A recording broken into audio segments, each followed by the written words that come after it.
Okay. Hey. Hey. Happy 2022. We're here. Yes, you saw that everything has changed on the channel. If you haven't, that's fine. Everything's changed on my channel. I'm gonna really focus in on what I want to do, and that is commentary for multiple topics, things that just really pique my interest, and all the conversations I usually have with my friends and like family and people around that just know what I like to talk about. So I'm finally gonna start doing that. So yeah, welcome guys. I have this book until I get used to doing this without the book, or I don't know, it'll get better as time goes on. This is gonna be the first of many. So today will be the beginning of a little introduction to the topic. Early 2000s had this really bad nostalgia. Like we love nostalgia, right? But in the same aspect, there are so many things that would not fly right now if it were ever to be put out on cable, television, or any of these streaming platforms we're on to today. And I look back at most of the shows when we were in the house. We need to go back in the house, but that's another video. 1,000 shows sitting in the bed. And one of them, these are all very sat on concepts. And I watched the show a while ago. If you don't know, it's a show called Half and Half. It came out in the early 2000s. I'll give a little backstory. I'll give my analysis on the show and how I really think it held true to the traumatized Black experience back in the early 2000s. So let's get into it. Now I got my book. The backstory on Half and Half. Half and Half aired on UPN 9. If you didn't know, back then in cable only had 10 channels. Back in the day, it used to be 1 through 13, I think, no 8. You remember if you knew there was no 8. And UPN 9 was like the crazy lineup. It was like the Parkers, All of Us, 101, Girlfriends. Half and Half was one of those shows. Half and Half aired on UPN 9 with an entire lineup of Black classic sitcoms with a hint of dark humor in them. We have this thing where we love dark humor. I think it brings this relatability aspect that we always tend to fall in love with without realizing it. It's like a guilty pleasure because it's like all the untapped into problems and trauma we have that we just haven't gotten therapy for or brought to the forefront. So the show originally airing on September 23rd, 2002, oh my god, 2002, and ending on May 15th, 2006. Running for 4 seasons with a total of 91 episodes, the show was written by Yvette Dennis Lee Bowser, who worked on Different Worlds, Living Single, just to name a few. So just a quick summary on the show. Followed Mona and Dee Dee Thorne. I'm gonna try to go to this and then I'm gonna try to talk at the same time. I'm gonna get better as the video goes on. It followed Mona and Dee Dee Thorne, which were 2 half-sisters, and they lived in one of their father's many apartment complexes that he owned. They reconnect in their early 20s, only living a floor apart from one another. That was like the whole sitcom, I guess, funny, like, what were the odds? Like, ooh. Premise to it. Meanwhile, both their moms are along in this unusual bonding experience that kind of becomes the complexities of the household. So the moms want to bond with their daughters, but then the daughters want to get this sisterhood that they've lacked their whole lives, and now they're in their early 20s trying to figure it out, right? No, the show was mad funny. When I rewatched it, it was hilarious, and that's why I'm talking about it, because I actually really liked watching the show. The 2 pairing of mother and daughter are day and night, which was what really brought in the comedic aspect, which I think most parent to child dynamics are total opposites. Most moms think they're gonna have a daughter and the daughter's gonna be just like them, and they're not. Sometimes they are, more power to you, but she's not. She likes goth and you're pink, or you're a little more on the boyish side and your daughter's like a super girly girl. Super generic descriptions, but you get the point I'm trying to get at. Overview of what I just said. It is about these 2 girls who go through the complexities of their 20s. Mona's a little older than Dee Dee, and they live in one of their dad's housing complexes, and they literally live a floor apart. And their moms go and check up on them because that's their babies. And you know, they're their one and onlys, and they both have girls. And while the 2 daughters build their dynamic back together, the moms kind of get catty because, you know, they both were with the same guy at one point. So, you know, there's all this vendetta and who don't like who and who's the better wife and all this other stuff that like comes with the funny aspect of the show, I guess, and the family trauma as well that you end up finding out about as the show layers each season and you learn more about each character, which leads into Character breakdown. I'm gonna start off with Mona. Mona is played by Rachel India True. She is the older of the two sisters. She is the daughter of the first relationship that the dad had. Like I said, both these women are with this man and have kids by him, right? So one has to be older. Mona is the boho chic, ethereal, very funny, super, I don't want to say klutzy. She does have her klutzy gimmicks that make her and her personality. She's like very insecure to the point of her not feeling like she's as primped and polished as her sister, just because they've had two completely different upbringings. The dad always loved her. When she was younger, she would always go to her little sister and her dad's house with the later wife, and she would spend summers with them just so that she would still have her relationship with her father. Super understanding, the whole nine. She's very down to earth. She's extremely witty. She's a super cynical girl. She's mad funny to me.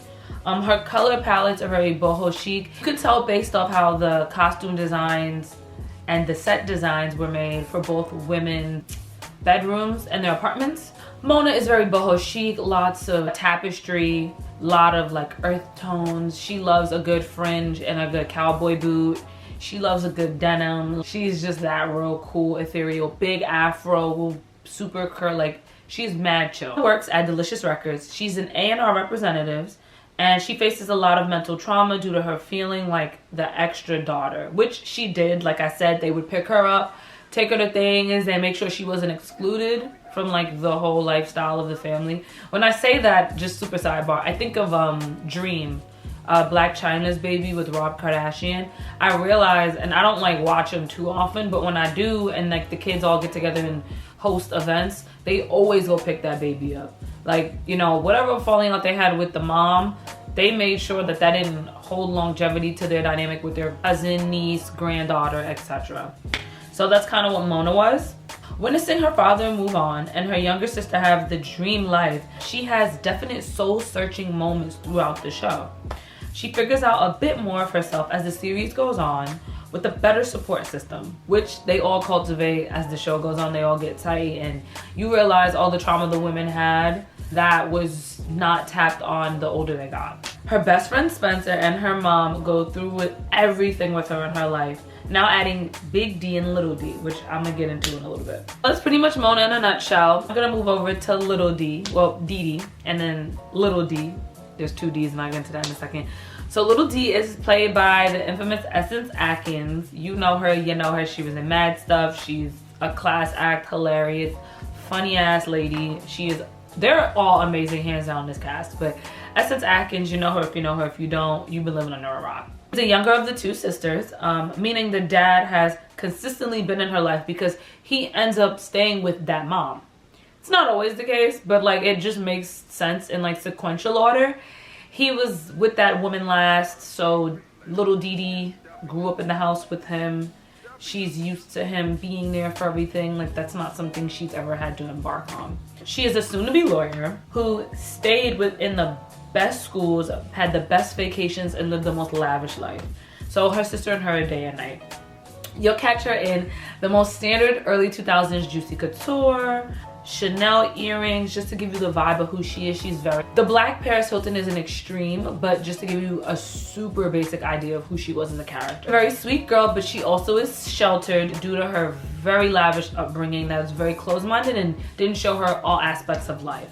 She hasn't really been through as many traumas as Mona. Like I said, she hasn't been through as much when it comes to different aspects of life. Super sheltered living, the best of best. Didn't have to think twice about where her meal came. Mona didn't either, but you got the point I was trying to say. She grew up in a two-parent household. Mona grew up in a single mom household, and the icing on the cake was that her dad would pull up. Little Dee Dee's main dilemma in this series was her gaining her independence and her figuring out how to go through life on her own without her mommy or daddy's help with everything. She wants to be able to go on dates and know how to like get the guy and not get played, or get that job on her own, or fight her own battles. Like that was a lot of her obstacles, and like even trying to get a job. Like small things that you're like, what? But that shows how sheltered she was and how privileged she was in her upbringing. Her personality is very confident. She is very sassy. As the series progresses, Dee Dee ends up becoming a junior lawyer at a sports marketing agency where she has to prove that not only a pretty face can get the job done, and she goes through crazy lengths to make sure she gains the respect of all her male counterparts at the workforce. Phyllis. She was the anchor for her daughter. She's Mona's mom. She was a part of the first relationship their father had, and she is pretty much the baby mama. I don't want to say that, but just to give you the concept of she was there, she's not anymore with him, and she just provides for Mona. Point being, she's so sheltered to Mona that is something that you can tell that is a traumatized thing that I feel like I see in most black households now, where the strong independent mom that's provided so well for their daughter, they don't know how to look past those reins and really let their daughter go through their own thing. Don't get me wrong, you definitely want to have your mom's back when it comes to anything, because that's your support system, that's your anchor. You know, they know you better than you, but in the next breath, her daughter needs to figure out things on her own. You know, she's not as jaded as her when it comes to love and life and things around that aspect. That was Phyllis. The next is the dad, and like the dad's cool, I guess. He really is just not really there in the show. He is a representation of both sides of the young women's lives. He has 2 baby mamas, and to keep all the women happy and content, he makes sure both his daughters are taken care of. He's a very successful man. He's pretty absent as the show goes on. He shows up when needs to, and you know he loves his daughters because they love their dad. That's never been a thing I've seen like the ladies complain about or have an issue with. They love him. He's there. He put a roof over their head, you know, to where he impregnated 2 women, which I'll talk about the masculinity factor and the dysfunction and black trauma in a little bit. But yes, that is dad. Next is Spencer. I love Spencer. He's so sweet. So Spencer is Mona's best friend, and he becomes such an intricate aspect of the show. He is the guy friend that they need to just keep them going. He's super sweet, super funny. Of course, he wants to like have sex with both of them at one time or another, Dee Dee and Mona. He ends up dating Dee Dee for a little bit. Well, kinda, nothing crazy. I wouldn't even call it dating, but he definitely is around. He is Mona's best friend. Like, it is so great that she has a friend like him. He tells her the ugly truth. He lets her know how guys think. He tells her, listen, this is too much, this is too little. You're coming off too strong. Why do you smell like that? Like, he's a really good comic relief. And then he also has his own problems with his own families, where his parents aren't around, and like he looks at Mona's mom as like another mom, and like Mona's mom even jokes throughout the whole series like, why don't you marry Spencer? You know Spencer's supposed to be my son-in-law, you know, stuff like that. So that's Spencer. Love him to death. He's such a great aspect. Oh, he works with her at Delicious Records. They're co-workers too. So that's also an awesome aspect. So like she goes to work with him. They work on a lot of deals for a lot of prospecting clients, and then they chill at home together and have a great time. Adam is that girl, honey. Adam is the front desk receptionist at Delicious Records. And it kills me in the 2000s, like how gay they used to play up roles. Like Adam is early 2000s gay, like super hairspray, spiked hair, like the chiffon, like extra collared, like handkerchief scarf, super loud colors. He had the voice, like he was so catty. He would read the girls. Like it was so much like, hey, we're at the boardroom and it's 2004 and we don't know how to write a gay man into a show. And it was just like, looking back, it's like funny, but it's also like, like, guys, he could be gay and not have to play all that up.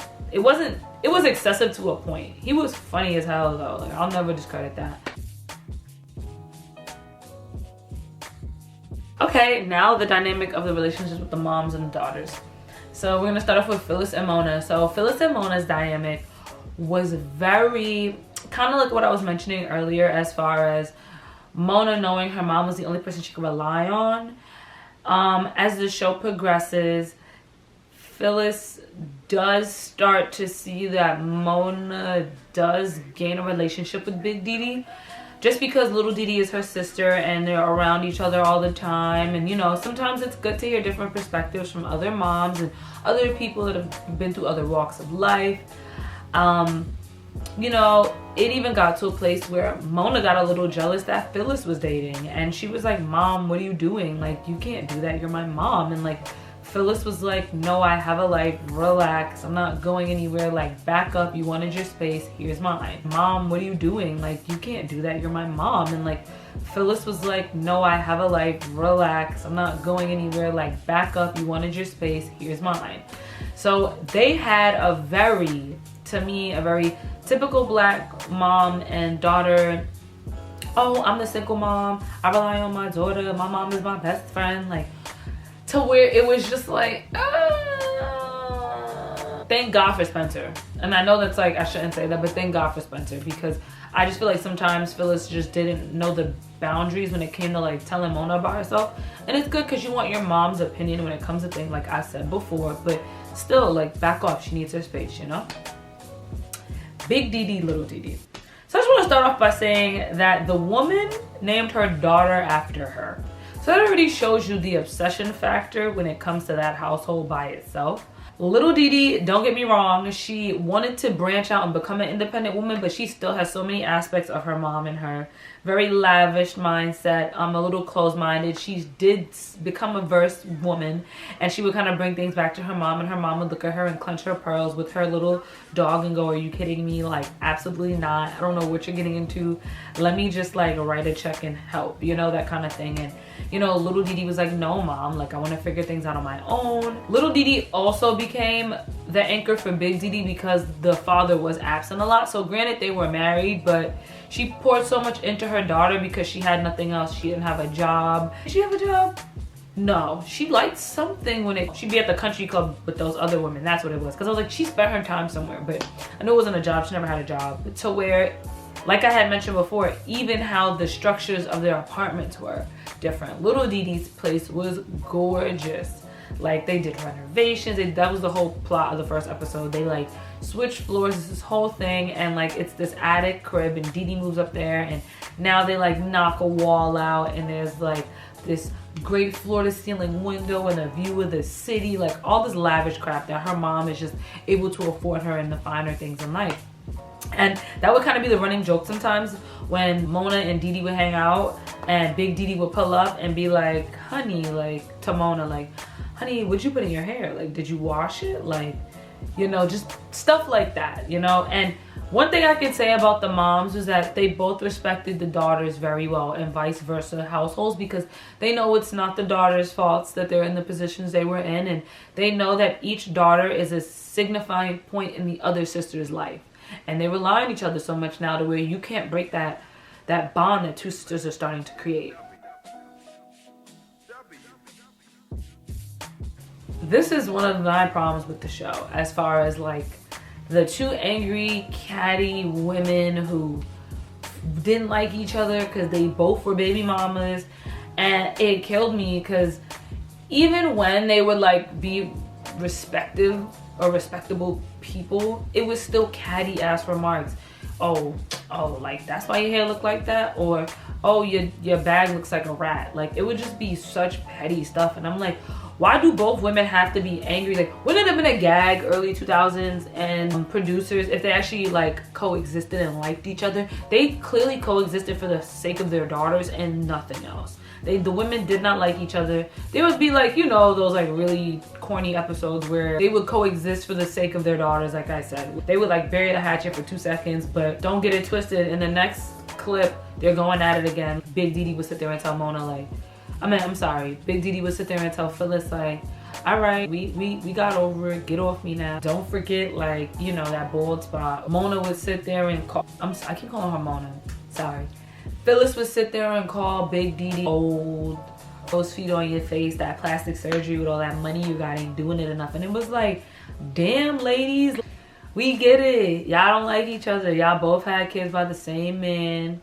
And it's all, and I hate that stuff. It's even put in society in this day and age. How many rappers have multiple baby mothers and they fight and they get catty on social media, and there's this back and forth, and It's just such a traumatizing thing in the Black community that I just cannot stand. The sisters dynamic. So little Didi and Mona, I think the show wrote their dynamic out so strong that all the other supporting roles they had to add as the show went on, as far as their arcing points in the story. And when I say that because Mona and Didi's storyline was so good. It starts off with, like, you know, Mona not being able to, like, really trust her sister because she just felt like, oh, you were the favorite and I don't really believe you. This is just, you're doing something to stroke your ego. You want to feel better, like, starting this dynamic with me and us being best friends forever. Like, that's not gonna happen. Didi just really wanted her sister. Like, and that's when I felt bad for the girl. Like, the show is so obvious. She's like, I just want my sister. And it's so funny how when you have everything, all you really want is relationships. And you could tell this what Didi's biggest obstacle was in the show, aside from her gaining her independence. That was her personal thing. But her battle when it came to the other characters was her trying to figure out, why can't Mona like me? I need to be there for my sister. I need to show up when she likes a guy. I need to give her advice on what to wear. I'm gonna let her meet my friends. Like, Didi brought Mona to everything and was like, my sister's here and what?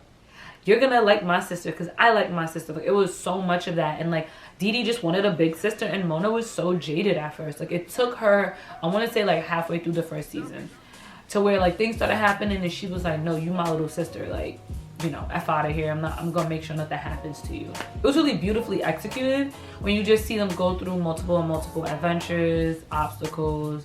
They like get into a scuffle with somebody and they have each other's back. It was totally great. Yeah, Mona gives, I wrote that as bullet points. Mona gives Didi a hard time. Didi wants to be accepted. Didi exposes Mona to sexually strong, confident living, which is something Mona lacked. Mona was very insecure, but it was like quirky insecure. Like, Mona shows Didi that life isn't perfect. Like I said, Didi lives this lavish lifestyle that just doesn't make any sense. Well, it does, but it's just, she lives this life that most don't, and she's so privileged she can't see things for herself. They learn to become very protective of one another, and you watch that through the show, and it actually was very entertaining to see.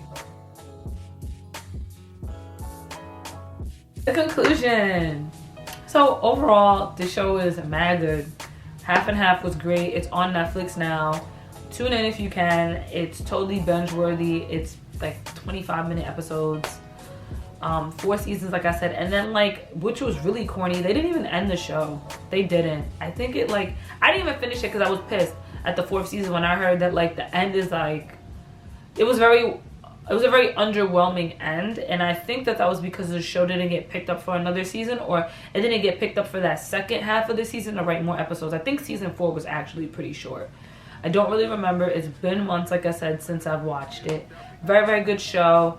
Like I named my talking points earlier of, I just really can't stand the fact that the whole premise of the show is about 2 baby mamas, 2 daughters, a strange relationship between this one man who has this money, is able to afford to have both his kids up nice, and the daughters have to just figure out how to bond with each other because they live 2 different lifestyles. And it's like the stereotypical Black household. Like, the dad has multiple kids and the kids have to coexist, and the moms don't like each other, and now the moms have to coexist, and who thinks they're better than the other. And I really like how they tied that bow very, very nicely and made sure that it was still a very family oriented show and it wasn't too catty, because I just didn't want to see that. And I'm very happy that they ended off the show like that. Woo! Thank you so much for tuning into this video. If you really like this style of video, please like, comment, share. Let me know what you feel about in the comments about Half and Half, if you've seen the show already. Anything I said, do you agree with it? If there's any other shows you want me to do. I'm gonna do a whole early 2000s like series, so there'll be other shows. I think I am, I'm not sure. It sounds good, right? There's some other shows I definitely want to touch upon. I might go to reality TV too, because I've been watching a lot of that recently. Like super old, early 2000s stuff. And yeah, thanks so much for watching this video. See you in the next one. Bye.